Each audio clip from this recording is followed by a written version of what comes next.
बिस्मिल्लाहिर्रहमानिर्रहीम। अस्सलाम वालेकुम मेरे प्यारे दोस्तों, ये गाड़ी आई है टोयोटा विड्स 2007-8 मॉडल है। इस गाड़ी की बहुत लॉन्ग स्टार्टिंग थी। जैसे हमें फॉल्ट मिला तो हमने आपके साथ शेयर करने का सोचा।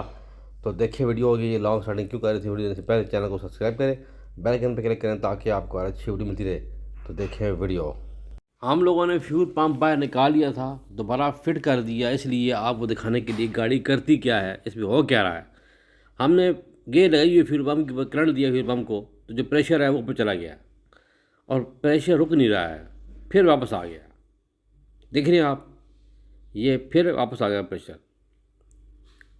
दोबारा हम देंगे तो फिर भी यही करेगा, तो प्रेशर रुक नहीं रहा। सबसे ज़रूरी चीज़ जो फ्यूल पम्प के अंदर है वो एक ये है कि उसकी मोटर अच्छी होनी चाहिए और वो 50 PSI तक दे प्रेशर। उसके बाद जो है उसका होल्ड होना ज़रूरी है। अब टोयोटा प्रियस के अंदर 65 का प्रेशर होना ज़रूरी है और होल्ड होना ज़रूरी है। और आम जो गाड़ियां हैं हाइब्रिड के बगैर है, उनका 50 PSI लाजमी होना चाहिए, जो 4 सिलेंडर है। तो फिर हम बाहर निकालते हैं, आपको दिखाते हैं कि ये प्रेशर होल्ड क्यों नहीं कर रहा है। इस पंप का जो है ना फ्यूल प्रेशर वो होल्ड नहीं हो रहा। देखिए अभी अब ये लाग जो है ना, ये फिक्स नहीं है। ये बाहर आ गई, यहीं बाहर आ गई। जब फिट करें थोड़ा ऊपर प्रेस कैले करें, जवा लगता नहीं है। ये दो मरतबा दो क्या दफ़ा? दो मरतबा। एक मरतबा इसके नीचे लगी है एक पत्थर। अच्छा ये सारा तोड़ दिया था इसने। अच्छा। फ्यूल टैंक को लगाया, ये अंदर टूट गया था, फिर ये नेट डलवाया। फिर भाई कह रहे हैं कि टैंकी के नीचे लगा था पत्थर, जिसकी वजह से सारा टूट गया था। हमने चेंज करवाया। जिन्होंने चेंज किया उन्होंने कहा कि ये करोला का ओरिजिनल फ्यूल मोटर है, ये फ्यूल पम्प मोटर करोला की नहीं है। ये आप देख रहे हैं ये दो हिस्सों में है, बीच में एल्फी भी लगाई हुई है। अब पेट्रोल में कहाँ एल्फी ठहरती है। तो ये जब निकालता हूँ मैं फ्यूल पम्प मोटर बाहर, तो आप देखें इसकी सूरत हाल क्या है। अब ये प्रेशर होल्ड नहीं कर रही है। जब ये प्रेशर होल्ड नहीं करती है ना, तो फ्यूल एवरेज नहीं देगी आपको, पिक नहीं देगी आपको। बहुत सारे मसले मसाइल आपको आते हैं और लॉन्ग स्टार्टिंग की वजह से आपके इंजन के हेड के वाल ख़राब हो जाते हैं, क्योंकि गाड़ी बहुत लंबा सर्व लेती है। बैटरी ख़राब हो जाती है, सलब ख़राब हो जाता है, स्टार्टर जो है वो ख़राब हो जाता है। अब तो ये निकला है बाहर। अब जैसे ही मोटर बाहर निकाली है ना, और जहाँ पे मोटर लगी होती है वहाँ रिंग होना चाहिए, एक कवर होना चाहिए। ये देखिए रबड़ फटा हुआ है, यहाँ से प्रेशर लीक आ रहा है। फिर जो मोटर है ना वो इस फ्यूल पम्प की है ही नहीं। मोटर जो है इस फ्यूल पंप की नहीं है, जिसकी वजह से ये मसला मसाइल आ रहे हैं। और अब हम चेक करते हैं इस मोटर को, और मोटर तो प्रेशर ठीक दे रही है। ये लगी हुई है 60cc 500 से 60cc 500 जो है उसकी लगी हुई है। ये इसकी ओरिजिनल मोटर नहीं है, करोला की मोटर नहीं है। गाड़ी में कह रहे हैं करोला की है, करोला की ये नहीं है। अब देखिए आप दो हिस्सों में इसको किस तरीके से फिक्स किया हुआ है। अच्छा, अब इस फ्यूल पंप के अंदर जो प्रेशर होल्ड होता है वो आपका फ़िल्टर वाला पाइप लीक नहीं होना चाहिए। ये जो नॉन रिटर्न वाल है ये ख़राब नहीं होना चाहिए। फ्यूल पंप की जब मोटर फिट होती है उसके अंदर जो रिंग होता है वो लीक नहीं होना चाहिए। ये भी ठीक है, ये ख़राब नहीं है, ये भी ठीक है। अब हम लगाते हैं नॉन रिटर्न वाल्व और इसका जो फ्यूल पंप का फ़िल्टर है ये चेक करते हैं ये साफ़ है कि गंदा है, ये चेक कर लेते हैं। तो पहले डाल लेते हैं, थोड़ा पेट्रोल डाल लेते हैं। अब चेक कर लेते हैं, क्योंकि थोड़ा सा पेट्रोल डालना ज़रूरी है फ्यूल फिल्टर चेक करने के लिए। ट्रे को कर लेते हैं साफ़, ताकि ताकि सही चेक हो जाए कि फ़िल्टर कितना गंदा है। तो पहले देते हैं हम प्रेशर इसको, फ़िल्टर को। जैसे ही हमने प्रेशर दिया है देखिए आप, तो कंटेनर भर गया है कार्बन से। अब हमने इसकी मोटर भी चेंज करनी है, स्टेनर भी चेंज करना है। तो लिहाजा हम, फ़िल्टर भी गंदा है, लिहाजा मुकम्मल का मुकम्मल फ्यूल पंप चेंज करेंगे इसका। तो इसके बारे में बता दूँ आपको फ्यूल पंप के बारे में। अब आप देखें ये इसका ओरिजिनल फ्यूल पंप है जापानीज़। इसके ऊपर जो स्टेनर लगा हुआ है और नॉन रिटर्न वाल लगा हुआ है, दोनों फिक्स हैं, अलग अलग नहीं है। और ये इसका फ़ायदा क्या है, जब ये फिक्स होते हैं तो ये प्रेशर लीक नहीं करते। फिर इसके अंदर रिंग होता है और मोटर की बड़ी होती है। और ये जो देखिए ना, ये अब ये स्टेनर अलग, ये स्टेनर अलग है, इस गाड़ी का नहीं है, मोटर इस गाड़ी की नहीं है, फ्यूल फिल्टर इस अपनी गाड़ी की विड्स का है, मगर बकाया एसेसरीज इसकी अपनी नहीं है। अब ये रबड़ फटी हुई है, यहाँ से फ्यूल प्रेशर अच्छा खासा लीक कर रहा है। इसके अंदर ऐसा रिंग होता है जो इसके फ्यूल प्रेशर को मेंटेन रखता है।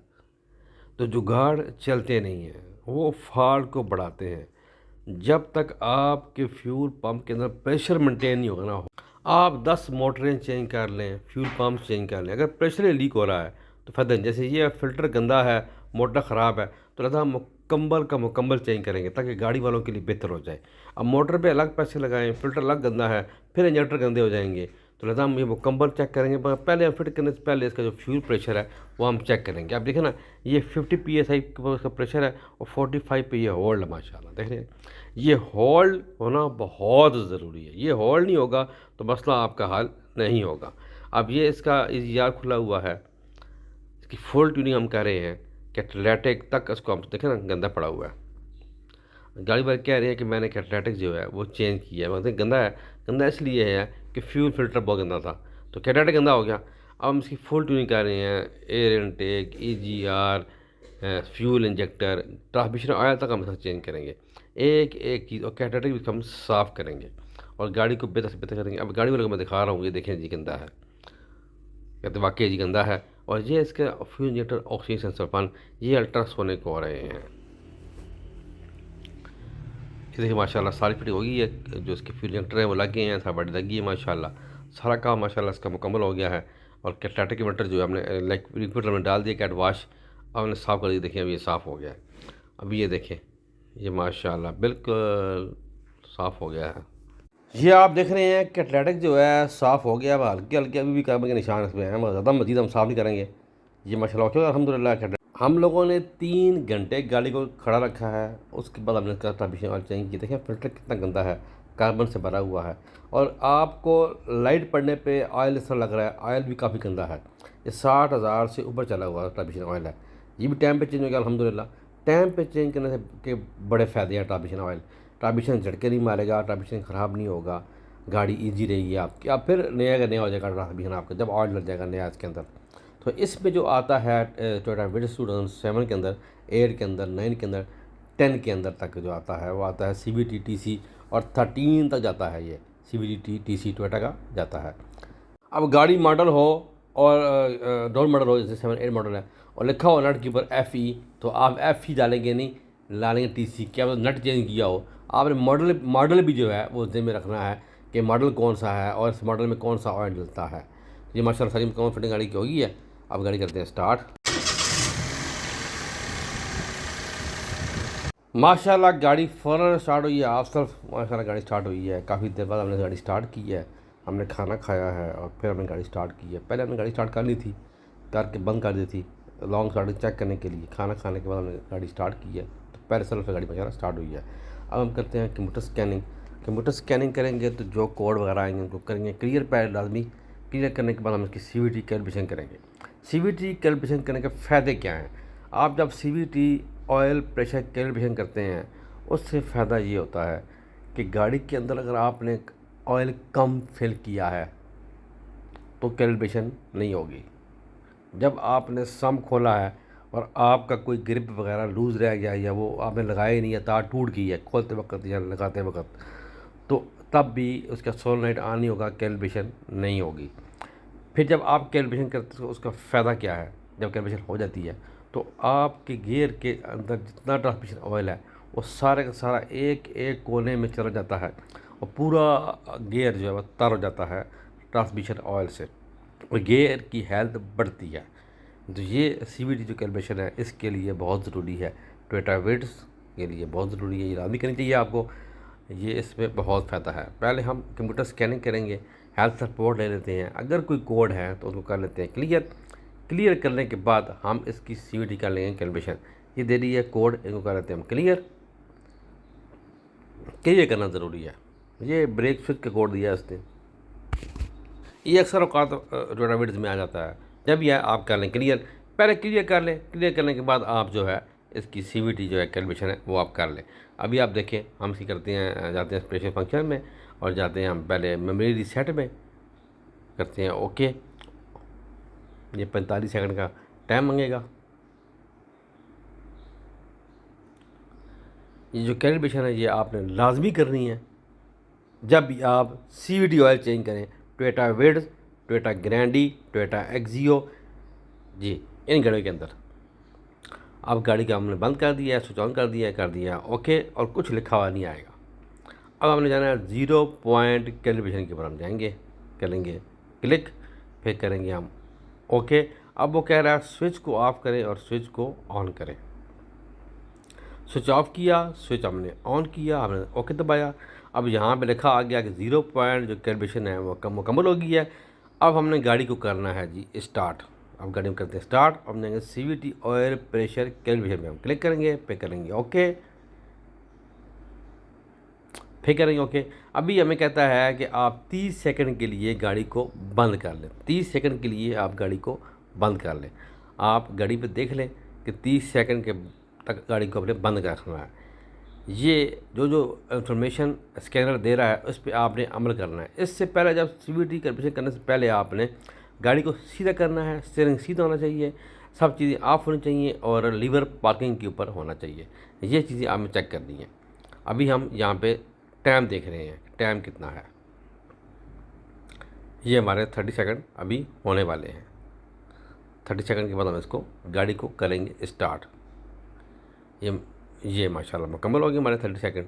अब हम स्विच ऑन करते हैं और 1-2 सेकंड के बाद हम गाड़ी करते हैं स्टार्ट। हमने स्टार्ट कर लिया है। अभी हम क्लिक कर लेंगे। जैसे ही आप ओके करेंगे तो कैलिब्रेशन शुरू हो जाएगी और इंजन RPM बढ़ जाएंगे। गाड़ी हो जाएगी रेस कैलिब्रेशन करने के लिए। 11 से 12 सेकंड के अंदर अंदर अगर आपका गाड़ी का ट्रांसमिशन ओके है तो कैलिब्रेशन हो जानी चाहिए। ये माशाल्लाह 12 सेकंड के अंदर हुई है। CVT ऑयल प्रेशर कैलिब्रेशन और ये कंप्लीट हमने दबा दिया ओके, और ये हमारा काम मुकम्मल हो गया। अभी हम आपको दिखा देते हैं डेटा स्ट्रीम में कि CVT ऑयल प्रेशर कैलिब्रेशन माशाल्लाह मुकम्मल है। सब चीज़ें इसकी ओके हैं, बेहतरीन है। स्टार्टिंग गाड़ी की ओके है, गाड़ी फुल ट्यूनिंग की है, गाड़ी को ट्रायल किया है, चेक किया है, सब ओके है। इस गाड़ी में वाइब्रेशन होती है, आप D पे करते हैं वाइब्रेशन करती है, AC लगाते हैं वाइब्रेशन करती है, क्योंकि ये 700 RPM इसके होने ज़रूरी हैं। ये वाइब्रेशन गाड़ी करती है। बहुत ज़्यादा वाइब्रेशन करे तो आप इलेक्ट्रिशियन को EFI वाले को चेक करवा लें क्या इशू आ रहा है। ख़ासकर इसकी कोयल की तारें और इंजेक्टर की तारें चेक करें, अक्सर वो क्रैक होकर टूटती हैं तो मिस फायरिंग की वजह से गाड़ी बहुत ज़्यादा वाइब्रेशन करती है। और इसके इंजन के जो फाउंडेशन होते हैं उनकी वजह से गाड़ी वाइब्रेशन करती है। ये आप देखिए जी माशाल्लाह सब ओके है। इस टाइम RPM ज़रा तेज़ है, टेम्परेचर कम है। CVT और प्रेशर जो कैलिब्रेशन है वो कंप्लीट है। हमने अभी AC ऑन किया है और RPM बढ़ गए हैं। सब चीज़ें माशाल्लाह ऑटोमेटिकली काम कर रही हैं बेहतरीन।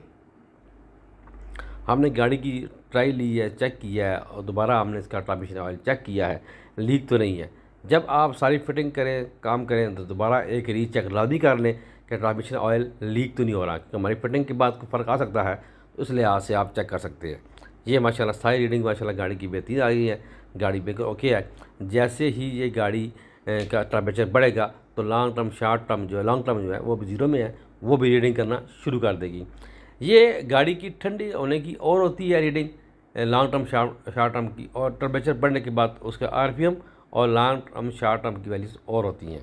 ये आप देख रहे हैं इस तरीके से। आप अभी गाड़ी को हल्की सी रेस दी हुई है ताकि हम इसको थोड़ा सा टेम्परेचर दें, फिर RPM इसका हम चेक कर लें। तो ये चीज़ें आप लामी चेक करनी तसल्ली करनी है। और माशाल्लाह इस गाड़ी की बिल्कुल ओके है, बेहतरीन है। तो गाड़ी वाले दोबारा गए हैं सुल्तान के खूह, वहाँ से उन्होंने मीटर चेंज करवाया, RPM मीटर लगवाया है और दोबारा वर्कशॉप आए हैं, दोबारा हमने गाड़ी चेक की है उनकी। तो माशाल्लाह सब ओके है, बेहतरीन है। गाड़ी वाले आए थे मियाँ वाली से, वहाँ से आके उन्होंने काम कराया हमारे से। तो ये माशाल्लाह देख रहे हैं अभी रीडिंग शुरू हो गई है लॉन्ग टर्म फ्यूल ट्रिम की, देखा ना जी ये। और टेम्परेचर बढ़ गया है, जैसे ही 98-97 पे जाएगा तो फ़ैन ऑटोमेटिकली इसका ऑन हो जाएगा। जैसे ही टेम्परेचर 97-98 पे जाएगा तो ऑटोमेटिकली इसका फ़ैन ऑन हो जाएगा। कुछ सेकंड के लिए फ़ैन ऑन हो जाएगा, फिर फ़ैन इसका ऑफ हो जाएगा।